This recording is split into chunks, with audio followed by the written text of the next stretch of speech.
ঠিক আমার মায়ের কেবিনের পাশের তিনজন মহিলা হঠাৎ করে আমার সামনে এসে খুব এগ্রেসিভলি বলছে, "এই আপনি সুনয়নার বাবার ক্যারেক্টার করেছেন না, এটা আমাদের এই গল্পে?" আমি বললাম জি। বলে, "আপনি দাঁড়ান, আপনার সঙ্গে কথা আছে।" খুবই অ্যাগ্রেসিভ। তো আমি একটু পাজেলটা বললাম যে কীভাবে বলেন তো।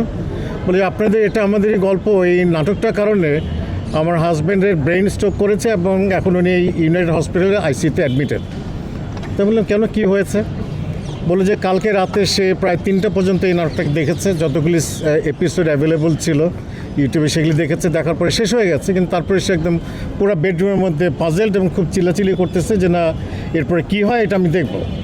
তো মহিলা বলছে, আমি আমার হাজব্যান্ডকে আমি যতই বোঝাচ্ছি যে না, আর কোনো ফার্দার এপিসোড না, এটাই শেষ।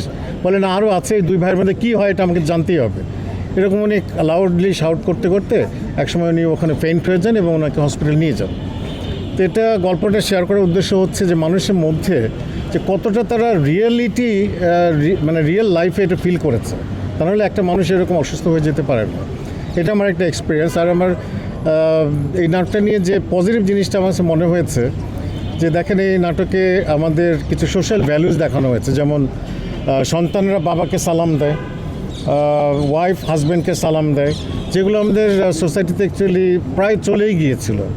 তো এই নাটকটাতে এগুলি দেখানোর কারণে যেটা আমি একটা পজিটিভ ইম্প্যাক্ট দেখতে পেরেছি সোসাইটিতে, যে অনেক ফ্যামিলিতে আবার এরকম ফিরে আসছে, মানে সন্তানরা বাবা মাকে সালাম দেয় এবং কিছু ম্যানার এটিকেট এগুলো মেনটেন করে।